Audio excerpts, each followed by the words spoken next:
Le Grand Matin Sud Radio, la vérité en face, Jean-François Aquili. La vérité en face, la suite à 9h32 en compagnie de Nicolas Daragon. Bonjour, Bonjour. Maire Les Républicains de Valence. Vous avez été brièvement ministre délégué chargé de la sécurité du quotidien du gouvernement Barnier. Oui. Vous êtes secrétaire général adjoint des Républicains et vous présidez la communauté, c'est important, d'agglomération Valence-Roman-Agglo. Nicolas Daragon, nous allons évoquer avec vous au fond cette situation à laquelle sont confrontés les maires, le narcotrafic, une forme d'insécurité. Il y a aussi dans les communes désormais la gestion, et oui, des migrants, parfois un habitat dégradé. Vous travaillez de pied ferme avec les bailleurs sociaux pour essayer de rehausser le logement social. Vous avez des transports, quand je dis vous, pas forcément à Valence, mais globalement les maires de France, des transports saturés. La question qui est posée ce matin, c'est: la ville est-elle en train de devenir une jungle? Alors là-dessus, Nicolas Daragon, je voudrais d'abord vous soumettre, comme je l'ai fait avec vos prédécesseurs à ce micro Sud Radio, depuis le stand de la Confédération des buralistes, ce qu'a été dit hier aux obsèques à Marseille de Mehdi Kessassi, on va dire victime du narcotrafic. Le père qui a lancé un appel poignant, qui dit: mon fils est parti, mon fils de 20 ans est parti pour rien, il y en a marre, et qui a lancé une sorte d'appel au président Emmanuel Macron, un appel extrêmement fort pour dire: travaillons ensemble. Quelque part, il faut en finir avec ce narcotrafic. Vous êtes en pointe sur ces questions-là, Nicolas Daragon. Est-ce que vous estimez, il y a eu cette réunion à l'Élysée hier, du président qui a lancé un appel de la mobilisation contre le narcotrafic. Est-ce que vous avez l'impression que ce sont des mots et qu'au fond, il faut enclencher tout de suite et largement? Alors, L'impression que j'ai, c'est que quand on s'engage pour de bon, on a des résultats. J'ai cette impression sur le fondement de ce qui s'est passé dans ma ville, à Valence. En 2023, une vraie flambée de la violence autour du narcotrafic. 2024, on met en place la force d'action républicaine à Valence. 2025, dans les quartiers touchés particulièrement par le narcotrafic, une baisse de près de 50%. 45,3% exactement de la délinquance générale. Et une baisse du narcotrafic, une baisse de l'insécurité du quotidien. Donc ça veut dire que quand on met les moyens, on a des résultats.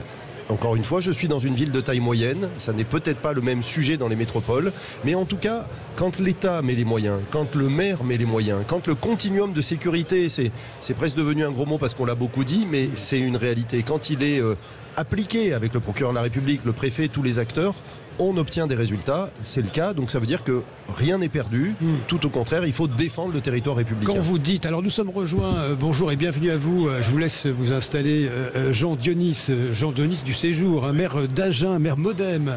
Nous évoquions à l'instant avec votre collègue Nicolas Daragon de Valence, vous savez, la lutte, l'engagement, parce que c'est un sujet extrêmement fort avec ce qui s'est passé à Marseille contre le narcotrafic. Et à l'instant, Nicolas Daragon évoquait ces résultats qui sont possibles sur le terrain quand au fond les moyens sont à disposition. D'un mot, Nicolas Daragon, vous évoquez cette force d'action rapide, c'est-à-dire des moyens accrus. Force d'action républicaine qui avait été promise par le président Macron, qui a été mise en œuvre dans 3 villes, Maubeuge, Besançon et Valence, grâce à laquelle on a obtenu une brigade supplémentaire de 13 policiers nationaux, des magistrats, la présence de forces mobiles quasiment une fois par semaine, et nous, de notre côté, on est passé de 32 à 75 policiers municipaux et de 90 à 300 caméras. Et on a augmenté le nombre d'éducateurs, on a rénové nos maisons pour tous. On est sur la totalité du spectre, parce que le continuum de sécurité, c'est pas seulement du bleu sur la voie publique. Oui, pas seulement. Jean Dionis, soyez le bienvenu sur ce stand de la Confédération des buralistes. Jean Dionis, que dites-vous dans la lutte contre le narcotrafic? Est-ce que vous, à Agen, vous êtes confronté à cette difficulté? Alors, oui, le problème de la drogue, c'est un problème national. C'est pas uniquement un problème de Marseille ou de ville moyenne, Valence c'est plus gros que nous, mais c'est un problème national, même dans la ruralité. Et ce qu'il faut dire, c'est que le reste de la délinquance, au moins à Agen, est stable. Oui. Et il faut faire attention aux amalgames, parce que moi je crois à une mobilisation nationale contre la drogue, et là il y a des choses très précises à faire et très fortes à faire, et en même temps il faut dire que par exemple sur les cambriolages à Agen c'est stable, etc. Vous voyez. Donc sur cette si on veut être fort au niveau national. Il faut dire clairement les choses et mettre des noms sur les choses. Nous, quand je regarde... C'est une question de moyens, Jean-Dionis. Oui, mais déjà, il faut cibler le problème. Oui. Si vous dites que vous avez un problème d'insécurité qui explose, vous dites rien. Vous êtes dans la confusion.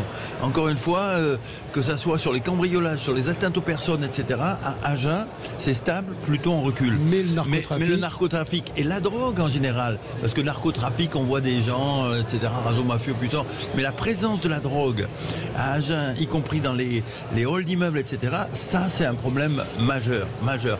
Et dans toute sa déclinaison, du protoxyde d'azote jusqu'à la cocaïne, en passant par le cannabis, et donc ça mérite une mobilisation nationale. Nicolas d'Aragon, il y a un discours qui monte, qui consiste à dire il faut aller frapper les familles des trafiquants, notamment au niveau social. Ça, c'était un tabou qui commence à bouger, si je puis dire. Et puis, il y a le deuxième discours, le corollaire, c'est aller chercher les consommateurs. Parce qu'il n'y a pas de drogue s'il n'y a pas de consommateurs.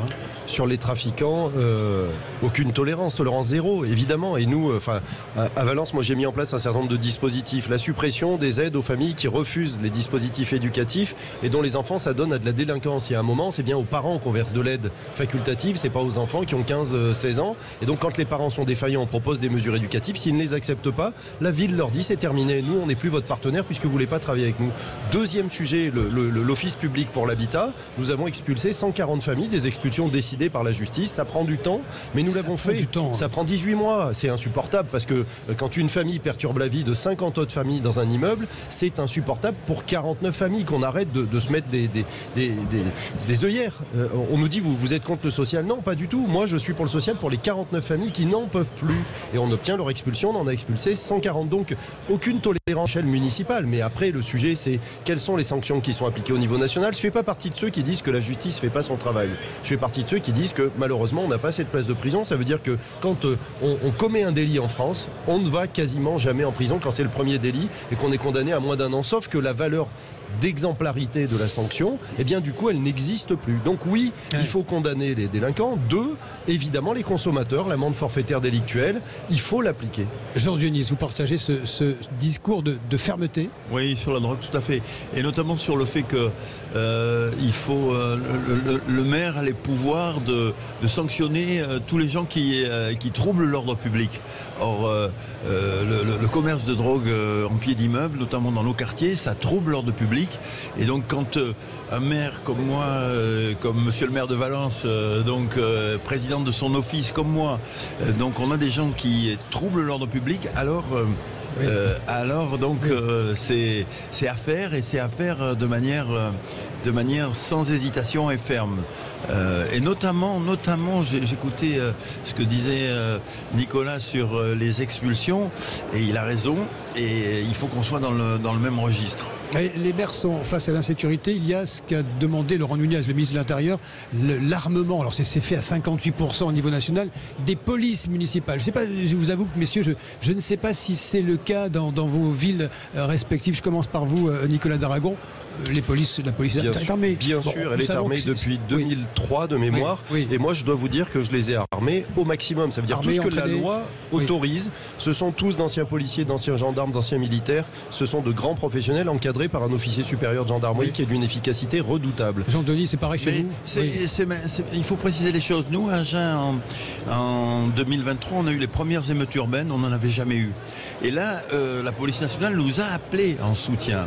Et là, on s'est rendu compte que sur un certain nombre d'équipements, pour faire du maintien de l'ordre, on n'était pas prêt. Et donc, on a diversifié l'équipement de notre police municipale pour, si on a à nouveau, vous voyez, ces événements d'émeutes urbaines, eh bien que l'équipement soit au point. Donc oui, c'est un point. Nicolas d'Aragon. Moi, je suis pour l'armement de la police municipale, parce qu'un policier municipal non armé, c'est un policier qui porte une cible dans son dos. Le délinquant, le criminel ne sait pas qu'il est un policier municipal, ne sait pas qu'il n'est pas armé. Je suis pour la présomption de légitime défense pour les forces de sécurité intérieure. Il y en a ras-le-bol. On est dans un pays où les délinquants et les criminels n'ont pas peur d'ouvrir le feu sur nos policiers, où on a en plus des partis politiques qui prônent une police qui serait violente. C'est totalement faux. Et on a des policiers qui sont dorénavant des victimes et qui ont peur d'utiliser leurs armes parce qu'on va les sanctionner. On a eu plusieurs exemples. Oui, Jean Denis, oui. C'est important ce que dit Nicolas. Dans le débat municipal, il faut vraiment que vos auditeurs entendent qu'un certain nombre de forces politiques, je pense à la France Insoumise, ils ont fait un programme dans lequel ils disent qu'il faut renoncer à la vidéosurveillance et qu'il faut renationaliser les polices municipales. Donc il faut que les gens qui nous entendent, que vos auditeurs Sud Radio savent qu'il y a un enjeu fort de sécurité entre des gens qui sont pour armer leur police et donner aux maires des vrais moyens d'action, et ceux qui sont pour véritablement les rendre impuissants. Donc, mais, Nicolas Daragon, il y a aussi un autre phénomène auquel les maires, et pas seulement des grandes métropoles, font face, c'est la gestion migratoire. Là-dessus aussi, il y a tout le dispositif des places d'hôtel, etc. Est-ce que vous êtes démunis face à l'afflux migratoire qui peuvent désormais concerner les villes moyennes de France? Elles concernent toutes les villes de France d'abord, parce que vous avez vu qu'au moment des Jeux Olympiques, on avait même envoyé en zone rurale parce qu'il fallait cacher la misère du pays. Le vrai sujet de fond, d'abord c'est l'État qui gère ces sujets migratoires. Ensuite ce sont les départements qui sont assommés par des charges financières pour accueillir les mineurs isolés. Évidemment qu'il y en a partout dans tous les territoires. Évidemment qu'il n'y a aucun élu républicain qui va être contre l'humanité qui doit être celle des Français face à des gens qui subissent la guerre ou des menaces de mort sur leur personne. Mais on est face à une immigration massive qui ne correspond plus du tout aux valeurs de notre pays et qui en plus, cette immigration massive ne respecte pas les valeurs de notre pays. Et nous, maires, nous sommes complètement désarmés. Moi, je dis régulièrement aux représentants de l'État d'être vigilants parce qu'il y a un juste équilibre acceptable pour notre population. Je dis au président du département régulièrement, attention, les mineurs non accompagnés, il ne faut pas les mettre tous au même endroit parce que ça pose de vraies difficultés, mais il faut le dire, à part des contrôles réguliers, le fait qu'on achemine ensuite les gens qui sont interpellés quand ils sont en situation irrégulière à la police nationale, nous n'avons aucun moyen, et on est face à véritablement ce qu'avait dit François Bayrou, une submersion. Oui, là-dessus, Jean Dionis, tiens, François Bayrou, c'est votre leader. C'est mon leader, moi je suis modem. Vous êtes modem, vous, hein, Tout donc à fait. Quand il dit submersion, vous partagez son point de vue? Non, sur le constat, oui. Et puis toute nation qui se respecte doit avoir une politique migratoire qu'elle assume. Donc fortement. C'est pas le cas en France, la notion de frontière. Je pense que c'est des choses qu'il faut préciser et renforcer. Donc après, encore une fois, moi je suis aussi là pour vous dire qu'il faut pointer le sujet. Le sujet aujourd'hui, c'est la drogue. Avant de réactiver le discours migratoire qui est le discours qui est porté de manière outrancière par le Rassemblement national. Vous voulez dire quoi? Un seul sujet à la fois? Ah oui, déjà. Vous ne pensez pas qu'il y a un spectre de sujets à traiter? J'attends. Quand je regarde mes stats à Agen, et ça c'est un message très fort que je veux faire passer, il y a une stabilité sur un certain nombre de délits, hein, et quand je regarde toutes les stats de la police nationale, et il y a l'explosion de la drogue. Donc moi j'attends la mobilisation nationale sur la drogue dans toutes ses dimensions. Nicolas Daragon. Sur les étrangers en situation irrégulière, je dois vous dire que quasiment 100% des interpellations qui sont faites par la police municipale sur du trafic de tabac, ce sont des étrangers en situation irrégulière. Quasiment 100%. Ce qui signifie qu'on a un vrai sujet avec ça. Et au-delà de ça, une politique migratoire qui s'assume. Je partage avec Jean qui vient de s'exprimer sur le sujet. Assumer, c'est aussi dire il y a des limites. Allez, messieurs, restez avec nous.